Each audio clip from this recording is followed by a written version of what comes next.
Hello friends, அனைவருக்கும் வணக்கம். இந்த வீடியோவில் 10ஆம் வகுப்பு புவியியலில் இருக்கிற இந்தியா காலநிலை மற்றும் இயற்கை தாவரங்கள் அப்படிங்கிற பாடத்தை பார்க்க போகிறோம். இந்த பாடத்தில் இருக்கிற ஹைலைட்டான பாயிண்ட்டை மட்டும் பார்க்க போகிறோம். கூடுதலாக புக் பேக் கொஷினை பார்க்க போகிறோம். சுருக்கமாக தெளிவாக பார்க்க போகிறோம்.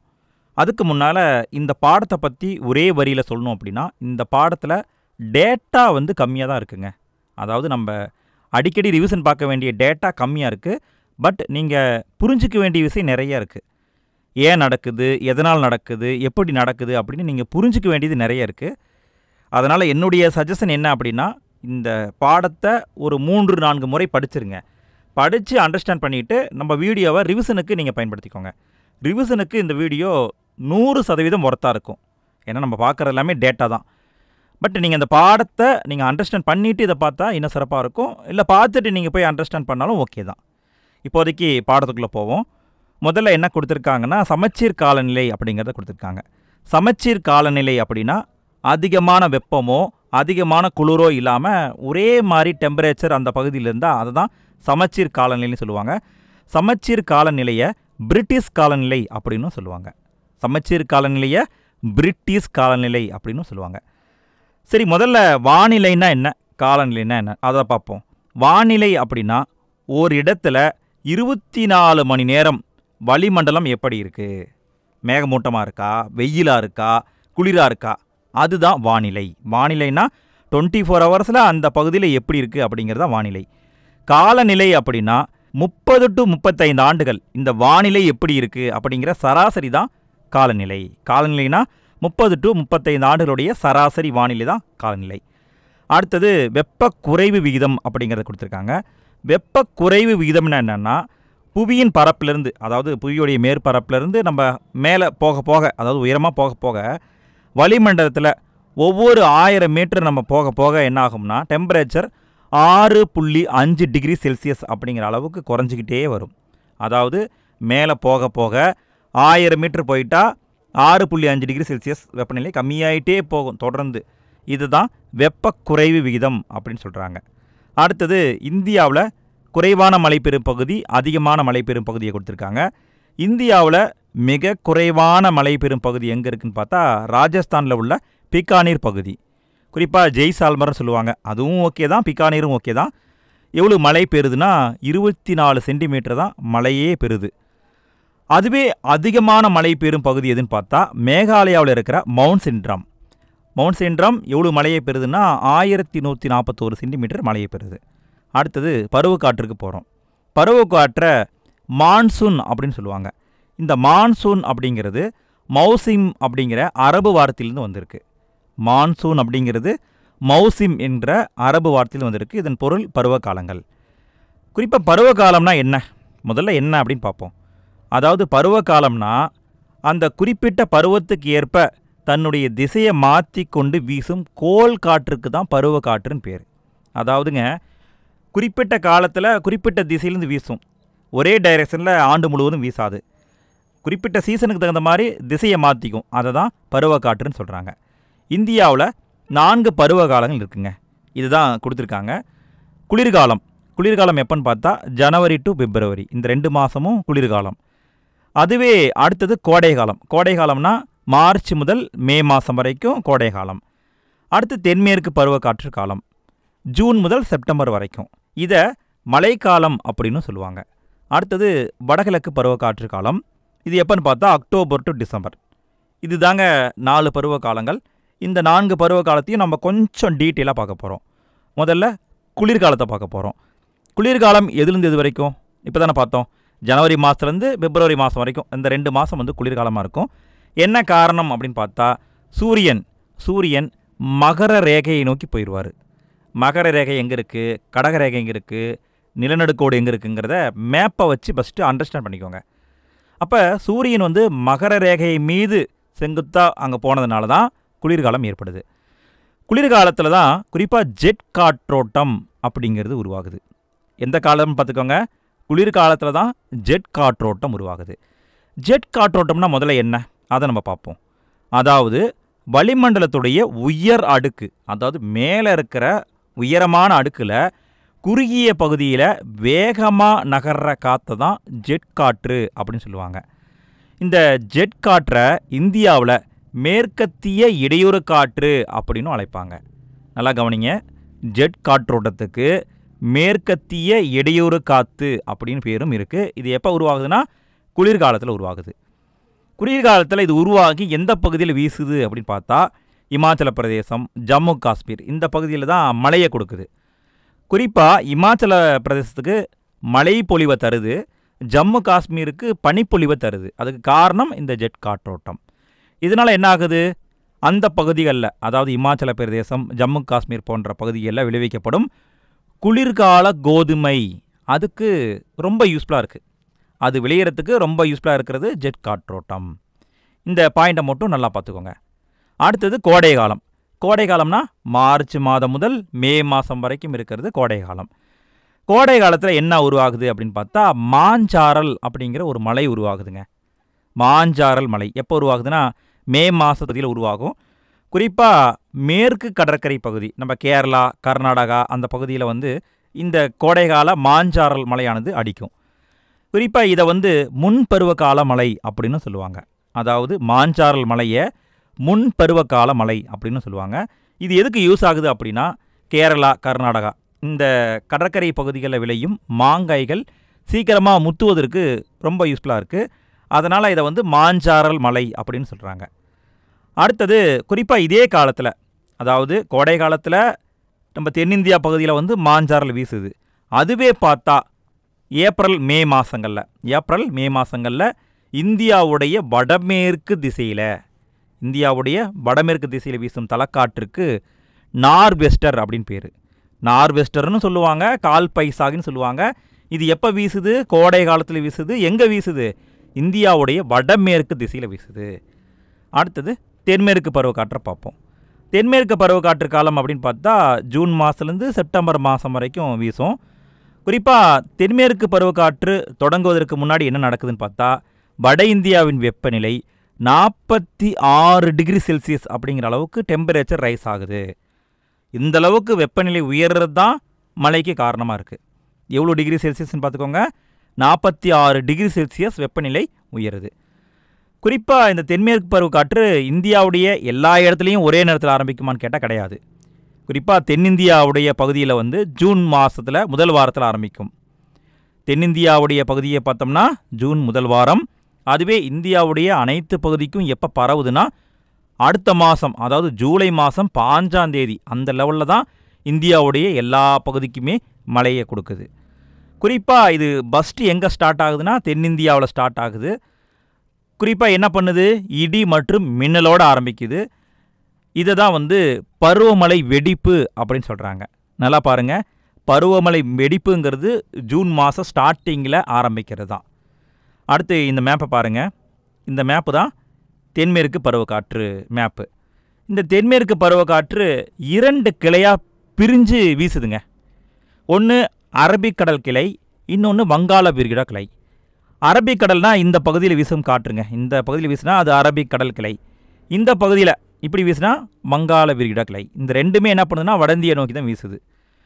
குறிப்பாக அரபிக்கடல் கிளை எடுத்துக்கிட்டோம்னா இது இந்த பகுதியில், அதாவது இங்கிருந்து இப்படி வீசுது. இதனால் என்ன ஆகுது அப்படின்னு பார்த்தா இங்கே வந்து, அதாவது இந்த இடத்துல ஆரவள்ளி மலைன்னு ஒன்று இருக்குங்க. அது இந்த மலை வீசுகிற திசையில் இணையாகவே இருக்குது. இணையாக இருக்கிறதுனால அந்த மலையை கொண்டு வரும் மலை மேகத்தை தடுக்க முடியல அப்படிங்கிறதுனால அந்த மேகம் என்ன பண்ணுது, அப்படியே பாஸ் ஆகி போயிடுது. அதனால தான் ஆரவள்ளி மலைத்தொடருடைய மேற்கு பகுதி ராஜஸ்தான் பாலைவனமாக இருக்குது. இதை நீங்கள் புக்கில் படிக்கும்போது இன்னும் டீட்டெயிலாக அண்டர்ஸ்டாண்ட் பண்ணிக்குவீங்க. அடுத்தது வங்காள விரிகுடா கிளை. இது என்ன பண்ணுது அப்படின்னு பார்த்தா வடகிழக்கு இந்தியா, அதாவது இந்த வடகிழக்கு இந்தியா, மியான்மர், பர்மாவை நோக்கி இந்த காத்தானது வீசுது. குறிப்பாக இந்த தென்மேற்கு பருவ காலத்தில் தான் இந்தியாவுடைய ஒட்டுமொத்த மழைப்பொழிவில் 75% கிடைக்குதுங்க. அதாவது 75% மழை எப்போ கிடைக்குதுன்னா தென்மேற்கு பருவக்காற்று காலத்தில் தான் கிடைக்குது. அடுத்தது வடகிழக்கு பருவக்காற்று காலம். வடகிழக்கு பருவக்காற்று காலம்னா ஒன்றும் கிடையாதுங்க. இப்போ தென்மேற்கு பருவக்காற்றில் மழை மேகம் போச்சு பார்த்தீங்களா, அந்த மேகம் அப்படியே போய் இமயமலை மேலே அடித்து திருப்பி ரிட்டன் வருது பார்த்தீங்களா, அதை தான் வடகிழக்கு பருவக்காற்று அப்படின்னு சொல்கிறாங்க. அதாவது திருப்பி என்ன பண்ணுது, அப்படியே ரிட்டன் வர்றது தான் வடகிழக்கு பருவக்காற்று காலம். குறிப்பாக என்ன ஆகுதுன்னா ரிட்டன் வரும்பொழுது இப்படி வருது இல்லைங்களா, இப்போ வரும்போது வங்காள விரிகுடா கடல்லேருந்து அப்படியே தண்ணியை உறிஞ்சி அப்படியே தமிழ்நாடு ஆந்திரா இந்த பகுதியில் வந்து ஒரு காட்டு காட்டி விட்டு போகுது. இதுதான் வடகிழக்கு பருவக்காற்று காலம் அப்படின்னு சொல்கிறாங்க. இதனுடைய காலம் அப்படின்னு பார்த்தா அக்டோபர் மாதம் டு டிசம்பர் மாதம். குறிப்பாக இந்த வடகிழக்கு பருவக்காற்று ஏற்பட காரணம் என்னன்னு பார்த்தா கொரியாசிஸ் விசை, அதாவது பூமியுடைய சுழற்சி விசை. இதுதான் காரணமாக இருக்குது. குறிப்பாக நாட்டுடைய ஒட்டுமொத்த மழைப்பொழிவில் இந்த வடகிழக்கு பருவக்காற்று காலத்தில் 35% மழை கிடைக்குது அப்படின்னு சொல்கிறாங்க. குறிப்பாக வடகிழக்கு பருவக்காற்றை பின்னடையும் பருவக்காற்று அப்படின்னு சொல்லுவாங்க. நல்லா கவனிங்க, வடகிழக்கு பருவக்காற்றை பின்னடையும் பருவக்காற்று அப்படின்னும் சொல்லுவாங்க. அடுத்தது இந்தியாவுடைய மழை பரவலை கொடுத்துருக்காங்க. இந்தியாவுடைய சராசரி மழை அளவு, அதாவது இங்கே கம்மியாக பெய்யுது, இங்கே அதிகமாக பெய்யுது, எல்லாத்தையும் எடுத்து ஆவரேஜ் பண்ணுறோம். ஆவரேஜ் பண்ணி பார்த்தா சராசரி மழையளவு எவ்வளோன்னு பார்த்தா 118 சென்டிமீட்டர்கள். இந்தியாவுடைய சராசரி மழையளவு 118 சென்டிமீட்டர்கள். அடுத்தது இயற்கை தாவரங்களை பார்க்க போகிறோம். பொதுவாக இந்தியாவில் 4 வகையான இயற்கை தாவரங்கள் இருக்குங்க. எங்கே இருக்குது அப்படிங்கிறத பேஸ் பண்ணி ஒவ்வொன்றா பார்ப்போம். முதல்ல பார்க்குறது அயனமண்டல பசுமை மாறா காடுகள், இரண்டாவது அயனமண்டல இலையுதிர் காடுகள், மூன்றாவது அயனமண்டல வறண்ட காடுகள், நாலாவது பாலைவன மற்றும் அரை பாலைவன தாவரங்கள். இதை கொஞ்சம் பார்ப்போமே. முதல்ல பார்க்குறது அயனமண்டல பசுமை மாறா காடுகள். இது எங்கே இருக்கும், இந்த காடு எங்கே இருக்கும் அப்படின்னு பார்த்தா அதுக்கு சில ரீசன் இருக்குங்க. என்ன ரீசன் பார்த்தா ஆண்டு மழை பொழிவு 200 சென்டிமீட்டருக்கு மேலே மழை பெய்யணும். அதே மாதிரி வெப்பநிலை 22 டிகிரி செல்சியஸை விட அதிகமாக இருக்கணும். ஆண்டு ஈரப்பதம், சராசரி ஈரப்பதம் 70% மேலே இருக்கணும். இப்படி இருந்தால் தான் அந்த பகுதியில் அயனமண்டல பசுமை மாறா காடுகள் இருக்கும். எங்கே இருக்குன்னு பார்த்தா மேற்கு தொடர்ச்சி மலையில் இருக்கும். அதே மாதிரி இமயமலையுடைய உயரமான பகுதிகளில் இந்த அயனமண்டல பசுமை மாறாத காடுகள் இருக்கும். அடுத்தது அயனமண்டல இலையுதிர் காடுகள். இலையுதிர் காடுகளை பொறுத்த வரைக்கும் என்ன பண்ணுதுன்னா, கோடை காலம் வந்தால் இலையை வந்து உதிர்த்திடும். கோடை காலத்தில் இலையை வந்து உதிர்த்திடும். இது எங்கே இருக்கும் பார்த்தா ஆண்டு சராசரி மழைப்பொழிவு 100 சென்டிமீட்டர் டு 200 சென்டிமீட்டருக்குள்ளே இருக்கணும். அதே மாதிரி சராசரி வெப்பநிலை 27 டிகிரி செல்சியஸாக இருக்கணும். ஆண்டு ஈரப்பதம் 60 டு 70% இருக்கணும். இந்த கண்டிஷன் எங்கே இருக்கோ அங்கே இலையுதிர் காடுகள் இருக்கும். அடுத்தது அயனமண்டல வறண்ட காடுகள். வறண்ட காடுனா அதாவது ஆண்டு மழை பொழிவு 50 டு 100 சென்டிமீட்டர் இருந்தால் அங்கே வறண்ட காடுகள் இருக்கும். அடுத்தது பாலைவன காடுகள். பாலைவன காடுன்னா பாலைவனத்தில் ஒன்றுமே இருக்காது. குறிப்பாக இதுக்கு கண்டிஷன் என்னன்னு பார்த்தா ஆண்டு மழை பொழிவு 50 சென்டிமீட்டரை விட கம்மியாக இருந்தால் அங்கே தான் பாலைவனம் அல்லது அரை பாலைவன தாவரங்கள் வளரும். குறிப்பாக பாலைவன தாவரத்தை முட்புதர் காடுகள் அப்படின்னு அழைப்பாங்க. நல்லா பாருங்கள், பாலைவன தாவரத்திற்கு இன்னொரு பெயர் இருக்குது. என்னன்னு பார்த்தா முட்புதர் காடுகள். அடுத்தது இது வரைக்கும் நம்ம என்ன பண்ணணும், காடு எங்கே இருக்குது அப்படிங்கிறத வச்சு நம்ம வகைப்படுத்துகிறோம். இப்போ காட்டை உயரத்தின் அடிப்படையில் வகைப்படுத்துகிறாங்க. இந்த உயரத்தின் அடிப்படையில்னு பார்க்கும்பொழுது அதையும் 2 வகையாக பார்க்குறோம். ஒன்று இமயமலையில் இருக்கும் காடுகள், இன்னொன்று அலையாத்தி காடுகள். இந்த ரெண்டையும் கொஞ்சம் டீட்டெயிலாக பார்க்கலாம். இமயமலையில் இருக்கும் காடுகள்னால் இமயமலையில் இருக்கிற காடுகளை கொடுத்துருக்காங்க. குறிப்பாக இமயமலையிலையும் ஹைட்டுக்கு தகுந்த மாதிரி காடுகள் இருக்குங்க. 900 மீட்டர் ஹைட்டுக்கு மேலே இருந்தால் அரை பாலைவன தாவரங்கள் இருக்கும்.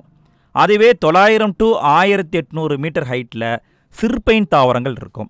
எவ்வளோ பாருங்கள், 900 டு 1800 மீட்டர் ஹைட்டில் சிறுபைன் தாவரங்கள் இருக்கும். அதுவே 1800 டு 3000 மீட்டர் ஹைட்டில் வந்து ஊசி இலை காடுகள் இருக்கும். அதுவே 2400 மீட்டருக்கு மேலே போயிட்டா அல்பைன் காடுகள் இருக்கும். இந்த காடு எங்கெங்கே இருக்குது அப்படிங்கிறத கொஞ்சம் உன்னிப்பாக பார்த்துக்கோங்க. இதை பேஸ் பண்ணியும் கொஷின் வரலாம். அடுத்தது அலையாத்தி காடுகள். அலையாத்தி காடுகள் எங்கே இருக்கும்னா கடற்கரை ஓரத்தில் இருக்குங்க. குறிப்பாக அலையாத்தி காடுகளை மாங்க்ரோவ் காடுகள் அப்படின்னு சொல்லுவாங்க, டெல்டா காடுகள் அப்படின்னு சொல்லுவாங்க.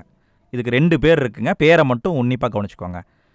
குறிப்பாக அலையாத்தி காடுகளை பொறுத்த வரைக்கும் உலகத்தின் மிகப்பெரிய சதுப்பு நில காடு எங்கே இருக்குதுன்னு பார்த்தா கங்கை பிரம்மபுத்திரா சமவெளியாக இருக்கக்கூடிய சுந்தரவன காடு. இது எங்கே இருக்குன்னா மேற்கு வங்காளத்தில் இருக்குங்க. இதுதான் உலகின் மிகப்பெரிய சதுப்பு நில காடுகள். அடுத்தது வன உயிரினங்களை கொடுத்துருக்காங்க. இதை பொறுத்த வரைக்கும் ஒரு வாரியம், ஒரு சட்டம், இதை தான் கொடுத்துருக்காங்க. பார்ப்போம். முதல்ல என்ன கொடுத்துருக்காங்கன்னா இந்திய வனவிலங்கு வாரியம், அதை கொடுத்துருக்காங்க. இது எப்போ உருவாக்கப்பட்டது அப்படின்னு பார்த்தா 1952 உருவாக்கப்பட்டது. அதாவது இந்திய வனவிலங்கு வாரியம் 1952 உருவாக்கப்பட்டிருக்கு. எதுக்காக உருவாக்கியிருக்காங்க, இது நோக்கம் என்ன அப்படின்னு பார்த்தா வனவிலங்குகளை பாதுகாக்கணும், அதை எப்படி மேலாண்மை பண்ணுறது அப்படிங்கிற பரிந்துரையை கவர்மெண்ட்டுக்கு கொடுக்கணும் அப்படிங்கிறதுக்காகத்தான் இந்த வாரியத்தை உருவாக்கியிருக்காங்க. அடுத்து ஒரு சட்டம், என்ன சட்டம்னா வன பாதுகாப்பு சட்டம். இது எப்பொழுது இயற்றப்பட்டதுன்னா 1972 இயற்றப்பட்டதுங்க. அடுத்தது இந்தியாவில் தேசிய பூங்காக்கள் பார்த்தோம்னா 102 இருக்குது, வனவிலங்கு சரணாலயம் 515 இருக்குங்க. இந்த பாயிண்ட்டை கொஞ்சம் கவனமாக பார்த்துக்கோங்க. தேசிய பூங்காக்கள் அப்படின்னா 102, வனவிலங்கு சரணாலயம்னா 515 இருக்குங்க. அது மட்டும் இல்லாமல் உயிர்கோள பெட்டகம் அப்படின்னு இருக்குது. அது என்ன உயிர்கோள பெட்டகம் அப்படின்னா நிலத்தையும் பாதுகாக்கணும், கடலோர சுற்றுச்சூழலையும் பாதுகாக்கணும். இந்த 2 ரீசனுக்காக உருவாக்கப்பட்டது தான் உயிர்கோள பெட்டகங்கள். இந்திய கவர்மெண்ட்டு எத்தனை உயிர்கோள பெட்டகங்களை உருவாக்கியிருக்குன்னு பார்த்தா 18 உருவாக்கியிருக்குங்க. இந்தியாவில் மொத்தம் 18 உயிர்கோள பெட்டகங்கள் இருக்குங்க. இதில் 11 உயிர்கோள பெட்டகங்களை யுனெஸ்கோ பராமரிச்சுட்டு வராங்க. யார் பராமரிச்சுட்டு வராங்க? யுனெஸ்கோ கண்ட்ரோலில் எடுத்து பார்த்துக்கிட்டு வராங்க. எத்தனைன்னா 11. மீதி 7 இந்திய கவர்மெண்ட்டு பார்த்துக்கிட்டு இருக்குது. மொத்தம் 18 இருக்குது. இந்த 11 ஃபஸ்ட்டு நம்ம பார்ப்போம். 11 எங்கே இருக்குதுன்னு பார்த்தா மன்னார் வளைகுடா நம்ம தமிழ்நாட்டில் தான் இருக்குது. நந்தாதேவி எங்கே இருக்குன்னா உத்தரகண்டில் இருக்குது. நீலகிரி எங்கே இருக்குன்னா தமிழ்நாட்டில் இருக்குது. நோக்ரேட் எங்கே இருக்குன்னா மேகாலயா மற்றும் அஸ்ஸாம் இந்த பகுதியில் பரவி இருக்குது. பச்மாரி எங்கே இருக்குன்னா மத்திய பிரதேசில் இருக்குது. சிம்லிபால் எங்கே இருக்குன்னா ஒடிசாவில் இருக்குது. சுந்தரவனம் எங்கே இருக்குன்னா மேற்கு வங்காளத்தில் இருக்குது. அகத்தியமலை எங்கே இருக்குன்னா தமிழ்நாட்டில் இருக்குது. பெரிய நிக்கோபார் எங்கே இருக்குன்னா நிக்கோபாரில் இருக்குது. கஞ்சன்ஜங்கா எங்கே இருக்குன்னா சிக்கிமில் இருக்குது. அமர்கண்டாக் எங்கே இருக்குன்னா மத்திய பிரதேசில் இருக்குது. இந்த 11 யுனெஸ்கோ கண்ட்ரோலில் இருக்கக்கூடிய உயிர்கோள பெட்டகங்கள். இந்த 11ஐயும் டீட்டெயிலாக படிச்சுக்கோங்க. அடுத்தது இந்திய கவர்மெண்ட்டு பராமரிச்சுக்கிட்டு வர 7 உயிர்கோள பெட்டகங்கள் எதுன்னு பார்த்தா இங்கே கொடுத்துருக்கிற 7ங்க. அதாவது சேஷாசலம் அப்படின்னு ஒன்று இருக்குது. அது எங்கே இருக்குன்னா ஆந்திராவில் இருக்குது. கட்ச் வளைகுடா எங்கே இருக்குன்னா குஜராத்தில் இருக்குது. பன்னா எங்கே இருக்குன்னா மத்திய பிரதேசில் இருக்குது. குளிர் பாலைவனம் எங்கே இருக்குன்னா இமாச்சல பிரதேசில் இருக்குது. மனாஸ் எங்கே இருக்குன்னா அஸ்ஸாமில் இருக்குது.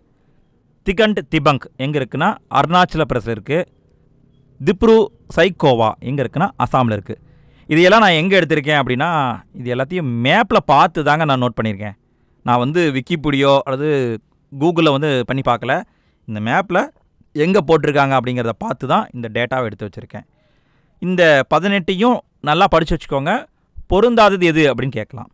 அடுத்தது இந்தியாவில் இருக்கிற கடல்சார் பூங்காக்களை கொடுத்துருக்காங்க. இந்தியாவில் 2 கடல் சார்ந்த பூங்காக்கள் இருக்குங்க. ஒன்று ராமேஸ்வரம், இது எங்கே இருக்குன்னா தமிழ்நாட்டில் இருக்குது. இன்னொன்று துவாரகா, இது எங்கே இருக்குன்னா குஜராத்தில் இருக்குங்க. அவ்வளோதாங்க, இந்த பாடத்தை சிறப்பாக முடிச்சிட்டோம். அடுத்தது புக் பேக் கொஷினை பார்ப்போம். அதுக்கு முன்னால் மேப்பை வச்சு நம்ம ஒரு இதாக பார்த்துக்கோங்க. ஏன்னா மேப்பை பார்த்தோம்னா நம்ம மைண்டில் கொஞ்சம் பதியும். ஸோ நான் மேப்பை ஜூம் பண்ணி காட்டுறேன், கொஞ்சம் மேப்பையும் பார்ப்போம். இப்போ மேப்பை ஜூம் பண்ணிட்டேன், மேப்பை வச்சு பார்ப்போம். இதில் பாருங்கள், பச்சை கலராக இருக்கிறது உலக உயிர்கோள மண்டலம், யுனெஸ்கோ கண்ட்ரோலில் இருக்குது. இது நம்ம பார்ப்போம். எங்கே இருக்குது? மன்னார் வளைகுடா, இது தமிழ்நாட்டில் இருக்குது. அகத்தியமலை எங்கே இருக்குது? தமிழ்நாட்டில் இருக்குது. அடுத்தது நீலகிரி தமிழ்நாட்டில் இருக்குது. அடுத்து வேறு எங்கே இருக்குது பச்சை கலரு? இங்கே பாருங்கள், பச்மாரி எங்கே இருக்குது? மத்திய பிரதேசில் இருக்குது. அடுத்து இங்கே பாருங்கள், இது மத்திய பிரதேசில் கவர் ஆகும். எங்கன்னா அமர்கண்டாக் மலை. அடுத்தது வேறு என்ன இருக்குது? வேறு எங்கே பாருங்கள், நந்தாதேவி உத்தரகாண்டில் இருக்குது. அடுத்து வேறு எங்கே இருக்குது? சிம்லிபால் பாருங்கள் ஒடிசாவில் இருக்குது. மேற்கு வங்காளம் சுந்தரவனத்தில் இருக்குது. சிக்கிமில் பாருங்கள் கஞ்சன்ஜங்கா இருக்குது. அடுத்து பாருங்கள் நோக்ரேக், இது எங்கே இருக்குன்னா மேகாலயா மற்றும் அசாமில் இருக்குதுங்க. குறிப்பாக இது வரைக்கும் நம்ம என்ன பண்ணிட்டோம்? உலக உயிர்கோள மண்டலத்தை பார்த்துட்டோம். அடுத்தது இந்தியாவில் இருக்கிற உயிர்கோள மண்டலத்தை கொடுத்துருக்காங்க. இது ரெட் கலரில் இருக்குது பாருங்கள். சேஷாசலம் எங்கே இருக்குது? ஆந்திராவில் இருக்குது. அடுத்தது பாருங்கள் குஜராத்தில் கட்ச் வளைகுடா இங்கே இருக்குது பாருங்கள். அடுத்தது பன்னா மத்திய பிரதேசம் இங்கே இருக்குது பாருங்கள். அடுத்தது வேறு என்ன இருக்குது? குளிர் பாலைவனம் பாருங்கள் இமாச்சல பிரதேசில் இருக்குது. அடுத்தது பாருங்கள் மானாஸ் எங்கே இருக்குது? அசாமில் இருக்குது. அடுத்து இங்கே பாருங்களேன், அசாமில் திப்ரு ஹைகோவா அப்படின்னு இருக்குது. அதுவே அருணாச்சல பிரதேசில் திகண்ட் திகாங் அப்படின்னு ஒன்று இருக்குது. இதெல்லாம் இந்தியாவில் இருக்கக்கூடிய இந்தியா அரசு மெயின்டைன் பண்ணிக்கிட்டு இருக்கிற உயிர்கோள பெட்டகங்கள். கடற்சார் பூங்காக்கள்னால் 2 தாங்க இருக்குது. ஒன்று ராமேஸ்வரம் இங்கே கொடுத்துருக்காங்க பாருங்கள், இது ஒன்று. இன்னொன்று துவாரகா எங்கே இருக்குன்னா குஜராத்தில் இருக்குது. அவ்வளோதாங்க, இந்த பாடத்தை சிறப்பாக பார்த்தாச்சு. அடுத்தது புக் பேக் கொஷினை பார்ப்போம். முதல்ல சரியான விடையை தேர்வு செய்க, இதை பார்க்கலாம். முதல் கேள்வி, மேற்கத்திய இடையூறுகளால் மழை பொழிவை பெறும் பகுதி. மேற்கத்திய இடையூறுனா என்ன? முன்னாடி தானே பார்த்தோம், ஜெட் காற்றோட்டம். எந்த காலத்தில் உருவாகுது? குளிர்காலத்தில் உருவாகுது. சரி, அதனால் எந்த பகுதி மழை பெறுதுன்னா பஞ்சாப் பகுதி மழை பெறுது. ஏன்னா வேறு பகுதி இங்கே எங்கேயுமே கொடுக்கல. ஸோ பஞ்சாப் தான் கவர் ஆகும். அடுத்து இரண்டாவது கேள்வி, கேரளா மற்றும் கர்நாடக கடற்கரை பகுதிகளில் விளையும் மாங்காய்கள் விரைவில் முதிர்வதற்கு எந்த காற்றுகள் பயன்படுகிறது அப்படின்னா மாஞ்சாரல். இது கோடை காலத்தில் வீசும் காற்று. அடுத்து மூன்றாவது கேள்வி, ஒரே அளவு மழை பெறும் இடங்களை இணைக்கும் கோடு எதுனா சமமலைக்கோடு. சமமான மலைக்கோடு தான் இணைக்கும். அடுத்து நான்காவது கேள்வி, இந்தியாவின் காலநிலை டேஸாக பெயரிடப்பட்டுள்ளது. என்னன்னு பார்த்தா அயன மண்டல பருவக்காற்று காலநிலை. இந்தியாவில் 4 பருவகாலம் இருக்கா, ஸோ அதை வச்சு நம்ம ஆன்சர் போட்டுடலாம். அடுத்து ஐந்தாவது கேள்வி, பருவக்காற்று காடுகள் இவ்வாறு அழைக்கப்படுகின்றன. பருவக்காற்று காடுனா இலையுதிர் காடுகள், அதாவது பருவத்துக்கு தகுந்த மாதிரி என்ன பண்ணும், இலையை கொட்டிடும். அடுத்தது ஆறாவது கேள்வி, சேஷாசலம் உயிர்கோள பெட்டகம் எங்கே அமைந்திருக்கிறது? இப்போ தானே பார்த்தோம், ஆந்திராவில் இருக்குது. அடுத்தது ஏழாவது கேள்வி, யுனெஸ்கோவுடைய உயிர்கோள பாதுகாப்பு பெட்டகத்தின் ஒரு அங்கமாக இல்லாதது எதுன்னு கேட்டிருக்காங்க. எது இல்லை பாருங்களேன், நீலகிரி இருக்குது, பெரிய நிக்கோபார் இருக்குது, அகத்திய மலை இருக்குது, கட்சி இல்லை. ஸோ எது பொருந்தாதுன்னு கேட்டிருக்காங்க பாருங்கள். இப்படியும் வேற ஒரு ஆப்ஷன் வச்சும் கேட்கலாம். அடுத்தது பொறுத்துக, சுந்தரவனம். சுந்தரவனம் என்பது சதுப்பு நில காடு எங்கே இருக்குன்னா மேற்கு வங்காளத்தில் இருக்குது. உயிர் பன்மை சிறப்பு பகுதி இது எங்கே இருக்குன்னா இமயமலையில் இருக்குது. வடகிழக்கு பருவக்காற்று காலம்னு பார்த்தா அக்டோபர் மற்றும் டிசம்பர். அயன மண்டல முட்புதர் காடுகள், இதுக்கு என்ன பேர்னா பாலை மற்றும் அரைப்பாலைவன தாவரங்கள். கடலோர காடுகள், இது எங்கே இருக்கும்னா கடற்கரை காடுகள் அப்படின்னு சொல்லுவாங்க. அடுத்தது கூற்று காரணம் டைப்பில் கேட்டிருக்கிறத பார்ப்போம். கூற்று, இமயமலையானது ஒரு காலநிலை அரணாக செயல்படுகிறது. சரி, காரணம், இமயமலை மத்திய ஆசியாவிலிருந்து வீசும் குளிர்காற்றை தடுத்து இந்திய துணைக்கண்டத்தை மிதவெப்பமாக வைத்திருக்கிறது. கரெக்டு தான். ஸோ இமயமலை இல்லைன்னா நாமளும் என்ன பண்ணியிருப்போம், சைனா மாதிரி ஆகிருப்போம். அப்போ கூற்று காரணம் சரிதான், காரணம் சரியாக விளக்குகிறது. அடுத்தது பொருந்தாத விடையை தேர்வு செய்க. எது பொருந்தாததோ அதை கண்டுபிடிக்கணும். பாருங்களேன், முதல் கேள்வி, ஓதக்காடுகள் இதனை சுற்றி காணப்படுகிறது. ஓதக்காடுனா என்ன சொன்னோம், இது சதுப்பு நில காடு தான், டெல்டா காடுன்னு சொல்லுவாங்க, அலையாத்தி காடுன்னு சொல்லுவாங்க. இது எங்கே இருக்கும், டெல்டா பகுதியில் இருக்கும். இது பாருங்கள், இது டெல்டா, இது டெல்டா, இது டெல்டா. அப்போ பொருந்தாதது பாலைவனம் தான். அடுத்து இரண்டாவது கேள்வி, இந்தியாவின் காலநிலையை பாதிக்கும் காரணிகள் என்ன அப்படின்னு கேட்டிருக்காங்க. நீங்கள் புக்கை படிச்சிருந்தால் இதுக்கு ஆன்சர் போட்டிருக்கலாம். நம்ம ஹைலைட்டான பாயிண்ட்டை பார்த்ததுனால இதுக்கு நீங்கள் சரியாக ஆன்சர் போட முடியாது. காலநிலையை தீர்மானிக்கும் காரணி அப்படின்னு பார்த்தா அச்சப்பரவல், உயரம், கடல்லேருந்து அமைந்திருக்கிற தூரம், இது தீர்மானிக்கும். மண் தீர்மானிக்காது. ஸோ நான் என்ன சொல்கிறேன் அப்படின்னா, இந்த பாடத்தை நீங்கள் 2-3 முறை படித்து அப்சர்வ் பண்ணிக்கோங்க. அதுக்கு பிறகு நம்ம வீடியோவை ரெகுலராக ரிவிஷனுக்கு தாராளமாக பயன்படுத்திக்கோங்க. சூப்பராக உங்களுக்கு செட் ஆகும். இந்த பாடத்தை சிறப்பாக முடித்தாச்சு. இந்த வீடியோவை நீங்கள் தாராளமாக ரிவிஷனுக்கு பயன்படுத்திக்கோங்க. அடுத்தது வழக்கமான டைலாக்கை பேச போகிறேன். என்ன டைலாக்னா, இந்த வீடியோ பிடிச்சிருந்தா ஒரு லைக் பண்ணுங்கள். உங்களுடைய ஃபீட்பேக்கை கமெண்ட்டாக மறக்காமல் போட்டு விடுங்க. நீங்கள் போடுற ஒவ்வொரு லைக், ஒவ்வொரு கமெண்ட்டும் எனக்கு அடுத்தடுத்த வீடியோ பண்ணுறதுக்கு மோட்டிவேஷனாக இருக்குது. அது மட்டும் இல்லை, நல்ல நல்ல கண்டென்ட்டுக்கு வியூஸே போக மாட்டேங்குது. ஸோ வீடியோ பிடிச்சிருந்தா மறக்காமல் ஒரு லைக்கை தட்டி விட்டு ஒரு கமெண்ட்டை போடுங்க. உங்கள் ஃப்ரெண்ட்ஸுக்கு ஷேர் பண்ணி விடுங்க. நீங்கள் இதெல்லாம் பண்ணுறதை வச்சு தான் யூடியூப்பு நிறைய பேருக்கு ரெக்கமெண்டேஷன் பண்ணும். நிறைய பேரும் இந்த வீடியோவை பார்த்து பயனடைவாங்க. சரிங்க, நல்லா படிங்க. All the best. மீண்டும் அடுத்த வீடியோ சந்திக்கலாம். நன்றி.